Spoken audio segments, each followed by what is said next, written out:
Hey, welcome, all my right thinkers. Thanks for tuning in and check out your boy, P Funk, the spiritual philosopher, out here in my lab. And you know, I'm in the book, philosophizing, doing what I do. It's all about meditation, meaning getting the mind right. I got a good lesson for you today. Let's rock. Rightisms, 25 rules to live by. Storytelling, story with a message. There's a message in my stories for life. I give life lessons. You tune into receiving them. I appreciate you. We got a good thing going. Let's do what we do. Right thinking mission is to enlighten, inspire, educate, and motivate you, the individual, to a higher spiritual level of enlightenment.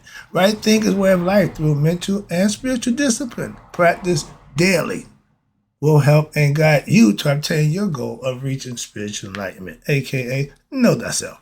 My mission is that all right thinkers know thyself. If you're a right thinker, your goal is, know thyself. You see where we're going with this? Let's get there together. So I asked the question, do you know you? Oh, you will when I get through. That's what I do. You can do it too. Pay attention. I got you. It's rhetorical, but if you know how to answer it for yourself, tune in. I got you.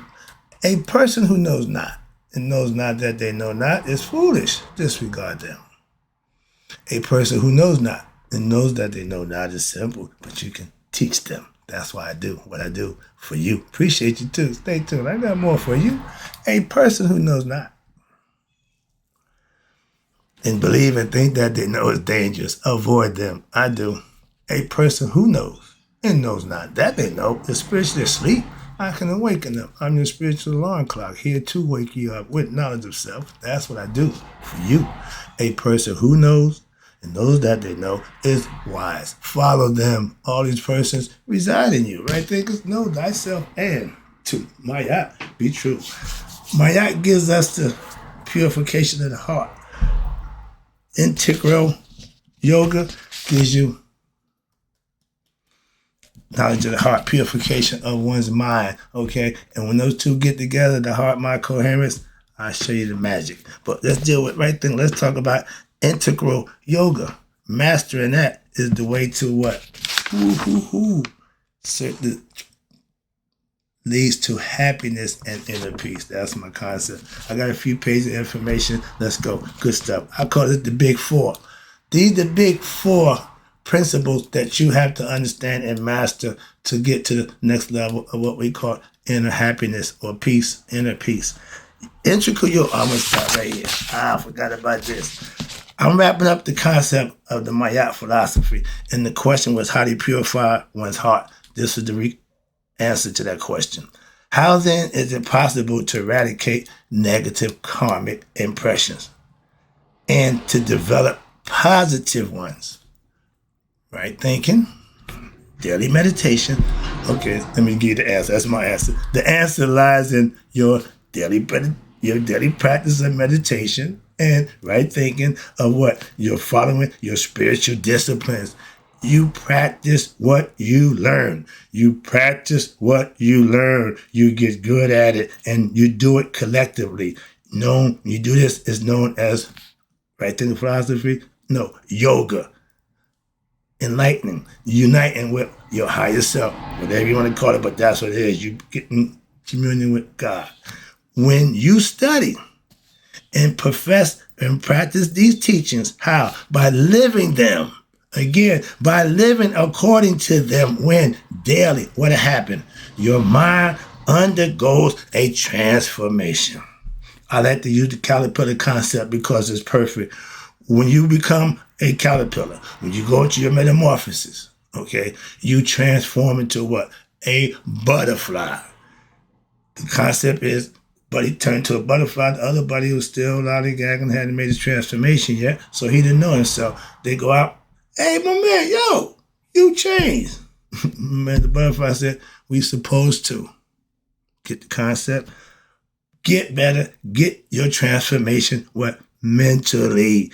And at all levels, you have to take care of every aspect. This transformation ain't just mental, it's also physical. It's also what we call the purification of one's heart. That's the Maya philosophy. So often spoken about throughout what? The Egyptian book of coming forth by day.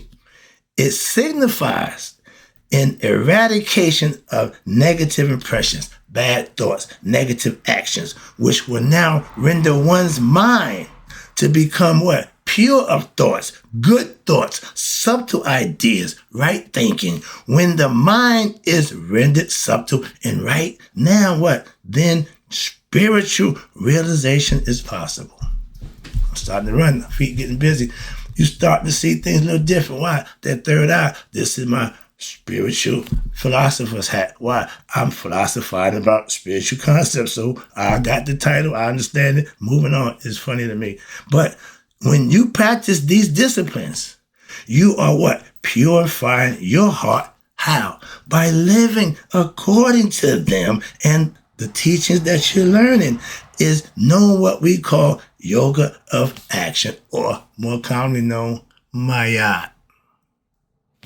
Had to get that in. Now, let's go over here and work on Maya with the heart purification by the actions and deeds and practicing right. Okay, now I'm going to teach you how to right think to what? Manifest those deeds for the mind concept. Your personality of every human being, again, is different from each other. Hands down. No two people got the same fingerprints. No two people snowflakes. All that we got that. Yeah, please understand that. However, the sages of yoga, right there, philosophy, have identified what they call 4 basic factors which are common in all human personality. That means we all have these qualities. Watch this. These factors, these qualities are, you ready? Emotion. A lot of people think I have no emotions because I don't let them lead me. I'm not led by my emotions. My emotions is what? Under control. That's the first law of practicing self-mastery. If you can't control your emotions, you can't master yourself. Why? That's the first thing you need to control over. Emotions, number 1. Number 2, right thinking brings on what? Right reasoning, right actions. So you have to be what? Reasons. Have to have what? The right reason, for reason. Okay? Do things for the reason to get the results. Okay? You reap what you sow. If the reason is right, then what? That leads to what? Action. Hello. Action is I reap. What you do, be it good or bad, you're going to reap what you put out. You're going to get back that action. Cause and action, cause and effect. Okay? The last one is will. Some of us are weak in willpower against what? Addictions, the things that don't serve them, and they fall victim to what? Addictions. Men, women, drugs, whatever, alcohol, whatever it is that you can't seem to get loose or whatever, let go. And that takes what? Meditation. A strong-willed person is a person who practices what? Meditation. This means those 4 things, that in order for you, master right thinkers, to master being what? Your best self and need to evolve, all these aspects of your personality must progress in an integral fashion all together, not just one. I'm gonna give you a good idea. When you think you got something, a thief will go grab and run, think he got something. The value is in the whole stuff, okay? But a lot of people just take a little bit and think they got something. Perfect example coming up. In life, same thing, shortcuts, easy way out. Oh, I got that, I know that. You got one aspect of the 4 that I'm about to lay out, and you think you got something. Pay attention. So therefore, the 4 major forms I'm about to break down to you of yoga disciplines. Religion has 3: listening, reflecting, and meditating. Yoga discipline philosophy has emotions, and they have another part to that. I'm going to show you that. Emotions, reason, action, and will. Those are different aspects and qualities that you need to master also. That's what I'm trying to show you. And your yoga disciplines, you have to evolve, and each is specifically designed to do just that. What? Promote a positive movement in your life in the areas of your personality to round it out. Make you a better person. Control emotions. Everything he do is rational, reasonable, and his actions speak for themselves. When the action match the words, that's when it work together, and their willpower to meditate and keep their mind clear and free to live a good, prosperous life. Those are things that will lead to happiness within self, and happiness, not outer. All these are inner qualities that you have to master for yourself, and you can.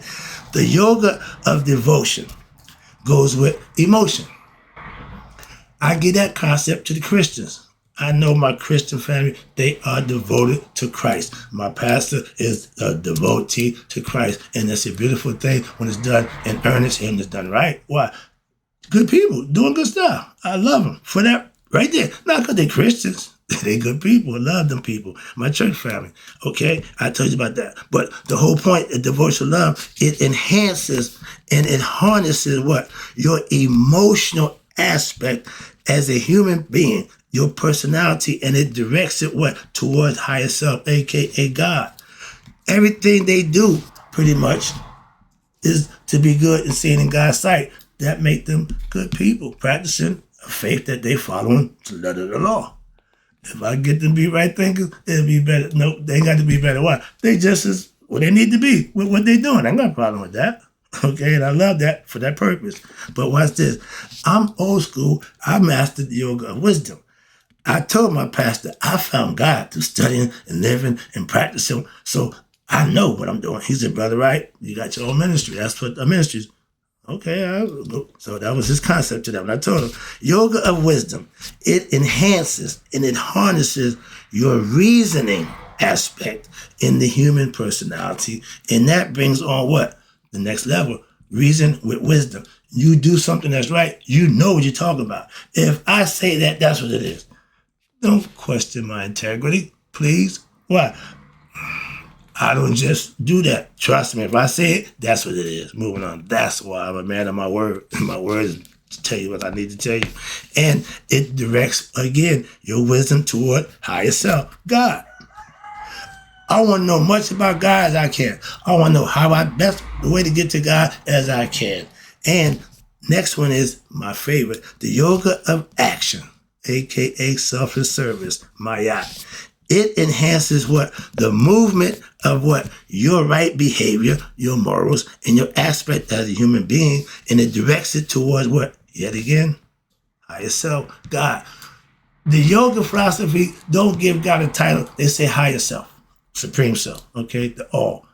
The yoga of meditation, my favorite, that enhances and it harnesses your willpower in your aspect of your personality to what?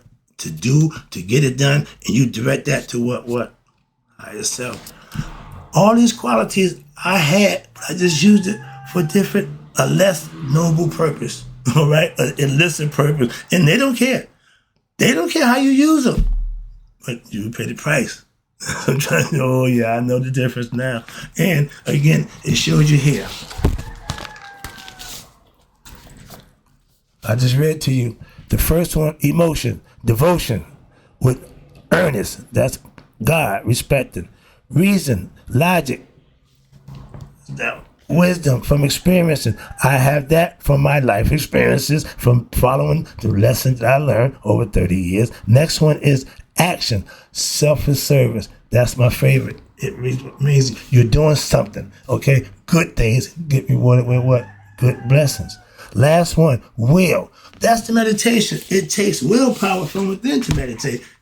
It's not an outside thing. It's all these is internal. All these are things that you control, okay? With what? Your mind. So let's go. So thus, yoga is a spiritual discipline, a spiritual way of living, which transforms what? Every aspect of your personality, not just one. I just told you. In an integral fashion, you use them all as you need them. You're going to need them at one point in time, some part of the day, whatever it is, you're going to need every aspect of your personality to shine so you can be what? Master of oneself. You can't have mastery here and be dumb there. Have mastery here and don't know that. That's not self-mastery. Okay, that's selective picking that you like, you want to pick and choose. No. Master them all. Why? Because you're going to need them to use. And you leave no aspect of your personality behind. I tell people, having a good heart makes you a good person. But being ignorant makes you what? A bad person.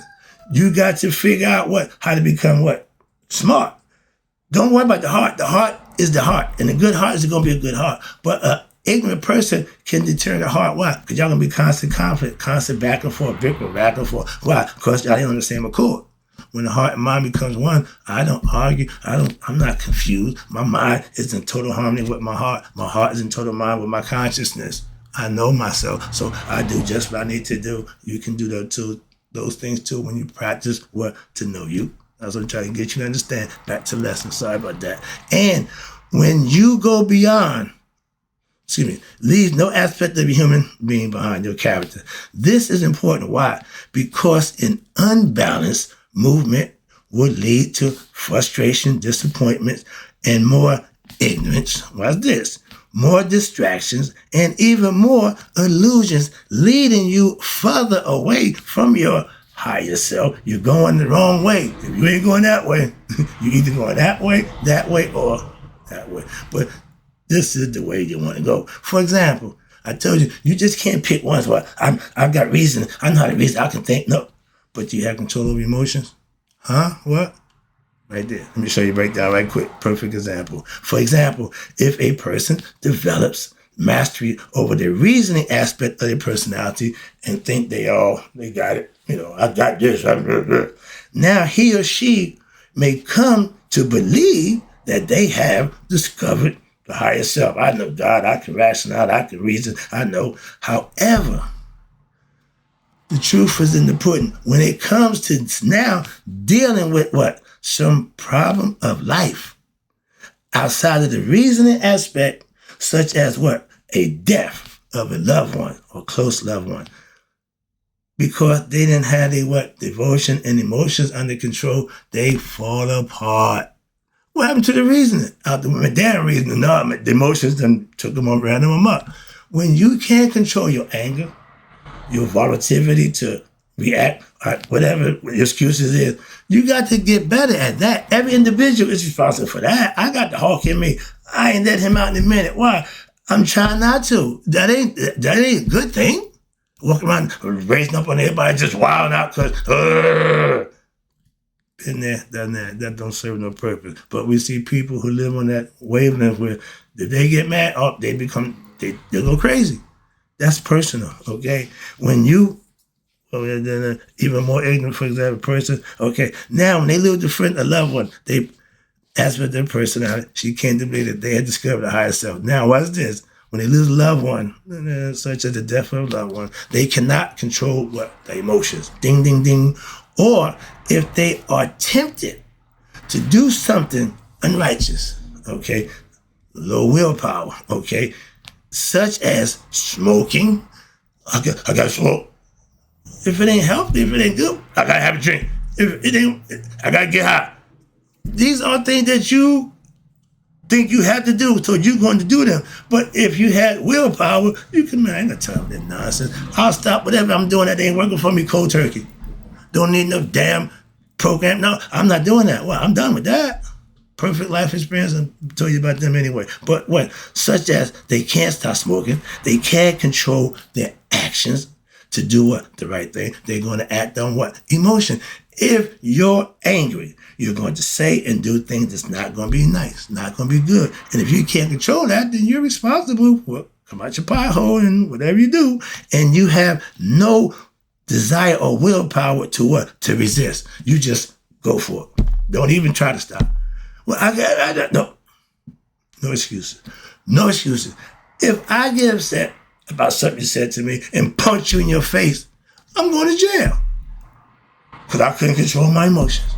But because she made me mad, don't give a damn, judge, don't give a damn about that. You hit it, you're going to jail.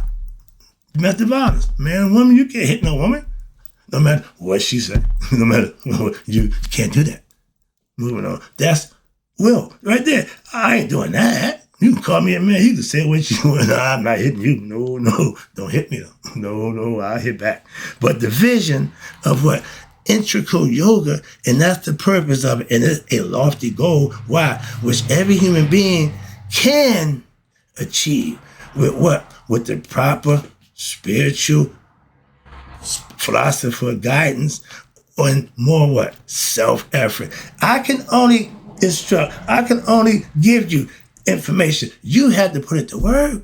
That's called self-effort. And daily repeated practice. Not every now and then. Not when you feel like it. Not when, I ain't feel it today. I ain't gonna just, it don't work that way. Okay? There is very simple philosophy behind the integral yoga. Knowing when to do, and when you're doing what, I'm always in meditative mode. Watch this, and this is proof. During your course of your day, you may find yourself doing, watch this, various activities where you can, I call it the informal, unmeditated practice. Sometimes you will be quiet, and I can go into straight meditation mode, sitting, or I can read, occupy my time, that quiet time. And at other times, you will be busy at work, and at other times, you may be interacting with other people, talking, etc. Again, engaging. Integral yoga gives you, the individual, the opportunity to what? Practice daily yoga at what? Meditative yoga at any time. Why? Because integral yoga use anyone you want to do what you need to be doing at that particular time. Watch this. So when you have quiet time, you can practice, I just do it, meditation. This is things that I have done. So I know this so well, and I know what it's for. When at work, you can practice righteous action, selfless service. Just help people out, help when needed, do what you gotta do. That's all. It ain't kissing butt. No, you just helping other people out. And this is called action, I call selfless service. Again, one of my favorites. I'm doing that right now. When you have leisure time, your time, now you do what I do every day, study and reflect. I learned that from these. What's this? On what? The teachings that you're learning. And since you're learning them, you master them, now you can teach them. And when you feel the sentiment of love for a person or an object, you can what? Practice remembering what? Your divine self who made it possible for you to experience the company of those personalities or the opportunity to even acquire those objects. Pastor is the most humblest brother I know. He gave everything to Christ, everything to God. I understand, I get it, and that's how he does it, okay?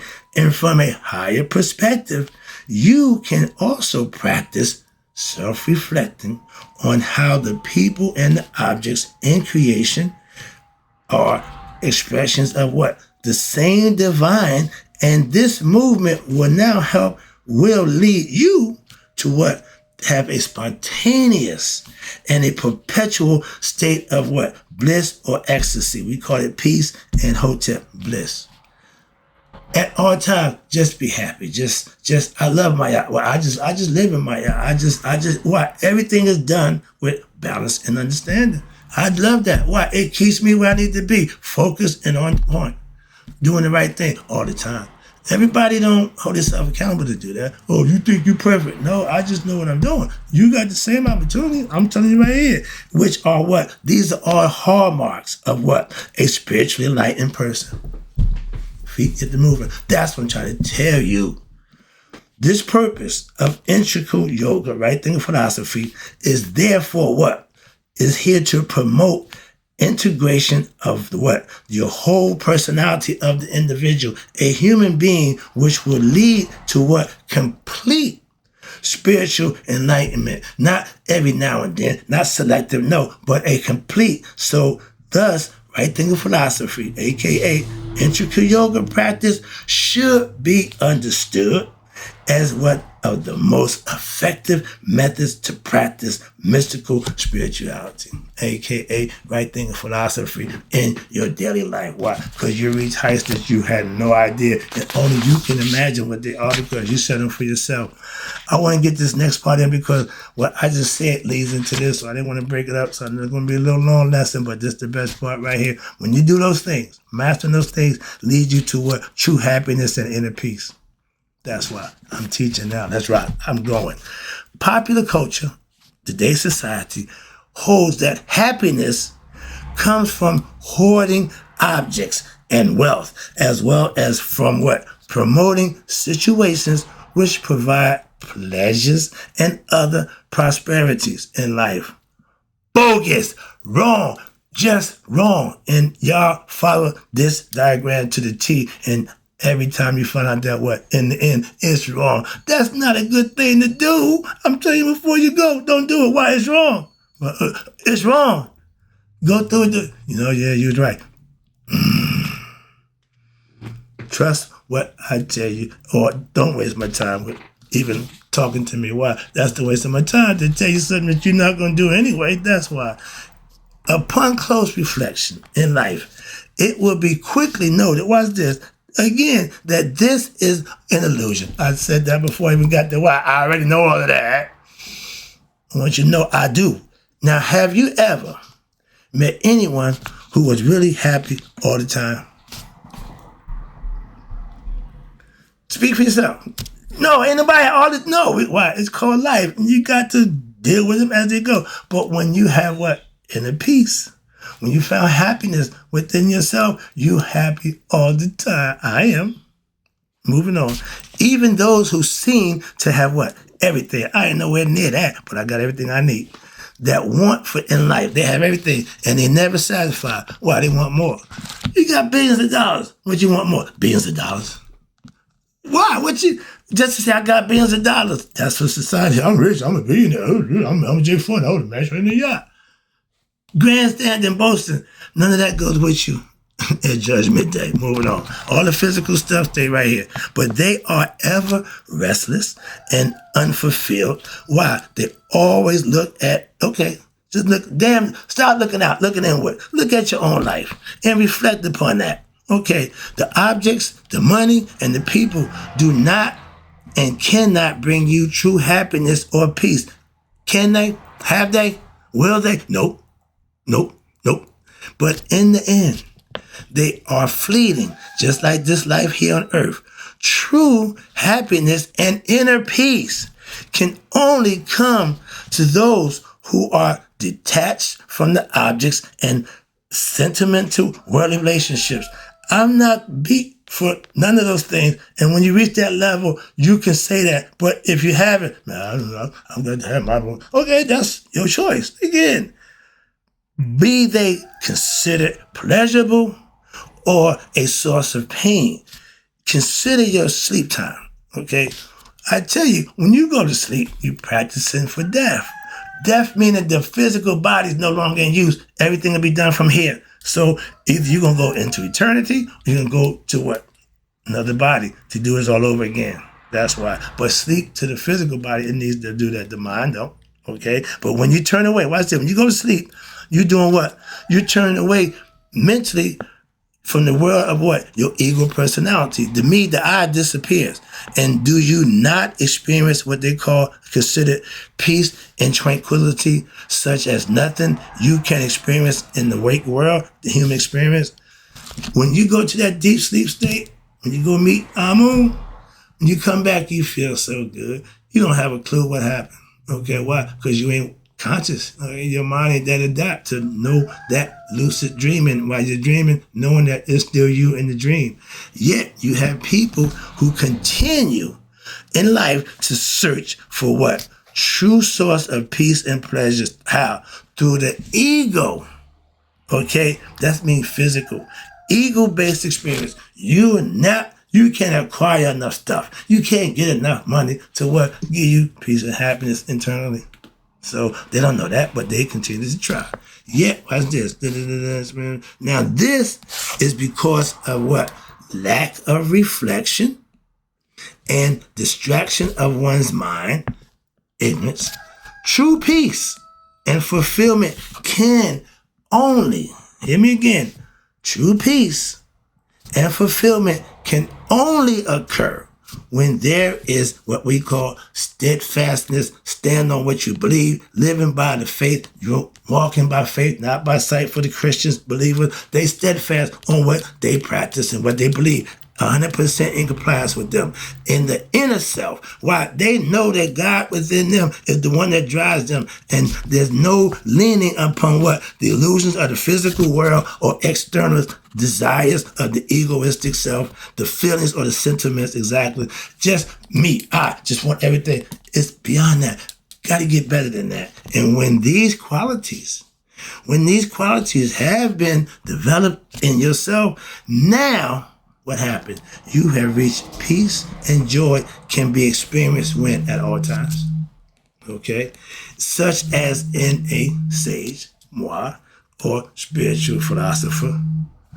If he live in his philosophy, then he's legit. But my thing with that is I practice what I teach, so the sage concept. But true happiness, again, and peace is experienced when one's mind, not position and condition of the ass, but when one's mind is not affected by the ways and the physical desires and the ignorance and the pleasures of the flesh to respond what? Pain or pleasure, either choice.